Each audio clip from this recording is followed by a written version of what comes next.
Hey guys, I have a Ring Video Doorbell 2 and I got a notification that it was low on battery.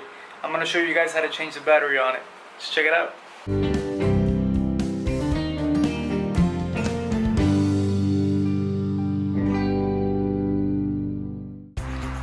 So your Ring Video Doorbell should have come with one of these ring screwdrivers. The screwdriver does have two heads. We're not going to use the Phillips, we're going to use the other that has a star edge. And very simply, we're going to pop it in. Now the ring under it has a little screw. That's what we're going to go ahead and unscrew. So, we take it off.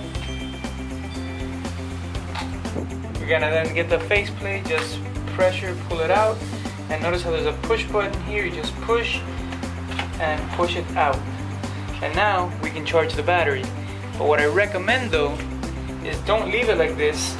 Put the cover back on it, and so that you don't lose the screw, screw it back on to the battery. So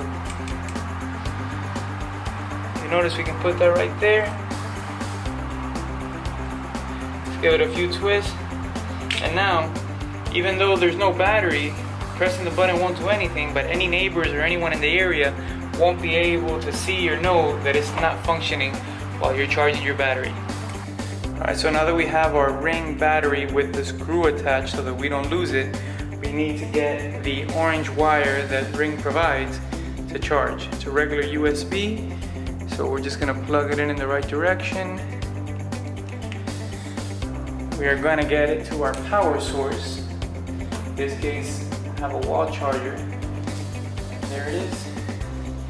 Orange light means it's charging. We're going to put it in a safe spot so that it doesn't fall. And one thing I like to do is keep the Ring screwdriver nearby, since we're going to need it when it's done charging to put it back on the ring. Okay, so now that it's solid green with no orange, battery is ready.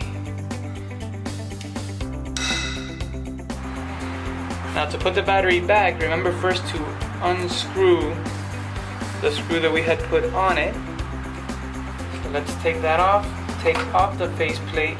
Now the battery will only go in one way. If you try to put it the wrong way, it won't go in.